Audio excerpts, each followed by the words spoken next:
Hello friends, అందరికీ నమస్కారం. ఎలా ఉన్నారండి? అందరూ బాగున్నారు అనుకుంటున్నాను. ఇంకా బాగుండాలని మనస్ఫూర్తిగా కోరుకుంటున్నాను. ఈరోజు వీడియో వచ్చేసి గోకృపామృతం ఎలా తయారు చేసుకోవాలో చూద్దామండి. గోవు నుంచి వచ్చే ఉత్పత్తుల ద్వారా చేసే ద్రావణాలు ఎంత అద్భుతంగా ఉంటాయంటే అంత అద్భుతంగా ఉంటాయండి. గోకృపామృతం ఇది గోపాల్భాయ్ సుతారియా గారు డెవలప్ చేశారండి.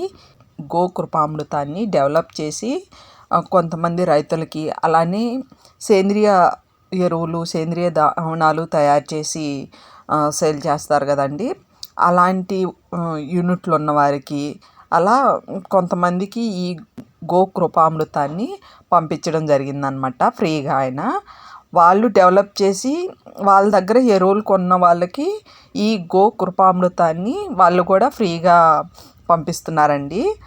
నాకు కొద్ది రోజుల ముందే దీని గురించి తెలిసినా కూడా నాకు మదర్ కల్చర్ లేకుండా నేను ఈ గోకృపామృతాన్ని తయారు చేసుకోలేదండి. నేను ఫస్ట్ టైం ఒక గార్డెన్ మీట్కి వెళ్ళాను అనమాట. మామూలుగా అయితే ఫంక్షన్లు, పెళ్ళిళ్ళు, గృహప్రవేశాలు ఇలాంటి వాటికి రిటర్న్ గిఫ్ట్గా మనం ఏ గిన్నె గ్లాసో ఇచ్చుకుంటాం కదండి. కానీ మా గార్డెనర్స్ మాత్రం రిటర్న్ గిఫ్ట్గా ఏమి ఇస్తారో తెలుసా అండి? మొక్కలు, సీడ్స్, అలానే సేంద్రియ ద్రావణాలు అలా పంచుకుంటారనమాట. నేను గార్డెన్ మీట్కి వెళ్ళినప్పుడు హోస్ట్ సుధారాణి గారు కూడా జీవామృతము, గోకృపామృతాన్ని, మొక్కలు, సీడ్స్ ఇలా అందరికీ రిటర్న్ గిఫ్ట్గా ఇచ్చారండి. దాన్ని తీసుకొచ్చుకొని నేను కూడా డెవలప్ చేసుకుంటున్నాను అనమాట.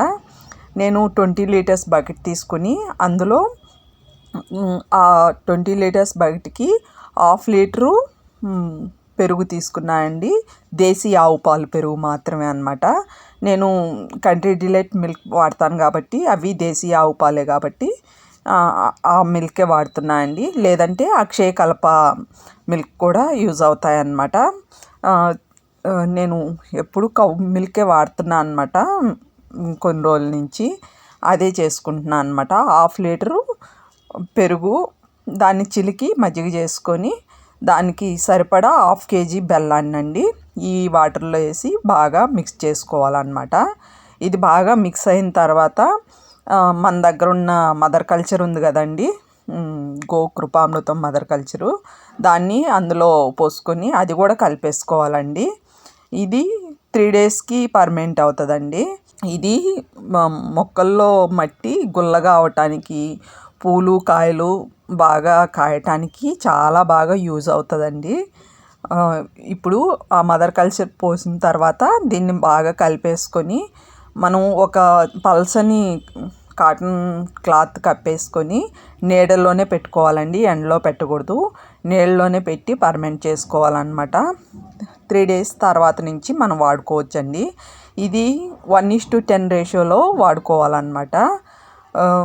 మొక్కలకి, మొదళ్ళకి ఇచ్చుకోవచ్చు. అలానే మనం స్ప్రేయర్గా కూడా, పెస్టిసైడ్కి స్ప్రేయర్గా కూడా యూజ్ చేసుకోవచ్చండి. స్ప్రే కూడా చేసుకోవచ్చు అనమాట. ఎలాంటి నీమ్ ఆయిల్స్ అలాంటివి ఏమీ వాడక్కర్లేదండి. ఈ గోకృపామృతాన్నే మనం పెస్టిసైడ్గా కూడా యూజ్ చేసుకోవచ్చు అనమాట. ఇలా క్లాత్తో కవర్ చేసేసుకొని దీన్ని నీడలో ఒక సైడ్కి పెట్టేసుకోవాలన్నమాట. చూడండి, నేను 3 డేస్ తర్వాత ఎలా ఉందో చూపిస్తున్నాను. 3 డేస్కి ఇలా పర్మనెంట్ అయిందండి. ఇంకా రోజులు గడిచే కొద్దీ ఇంకా బాగా పర్మనెంట్ అవుతుంది అనమాట. దీన్ని 1:10 రేషియోలో మనం మొక్కలకి ఇచ్చుకోవాలండి. ఆ 1:10 రేషియోలోనే మనం స్ప్రే కూడా చేసుకోవచ్చు అనమాట. ఇది అయిపోయే కొద్దీ మనము మజ్జిగ, బెల్లము కలుపుకుంటూ ఉంటే ఇది జీవితకాలం వాడుకోవచ్చండి. ఇదే అండి ఇవాల్టి వీడియో. ఈ వీడియో ఎలా ఉందో మీ కామెంట్ ద్వారా తెలియజేయండి. నచ్చితే లైక్ చేయండి, షేర్ చేయండి, సబ్స్క్రైబ్ కూడా చేయండి. అందరూ బాగుండాలి, అందులో మనమందరం ఉండాలి. అందరూ ఆనందంగా, ఆరోగ్యంగా ఉండి మొక్కలు పెంచుకుందామండి. Thanks for watching.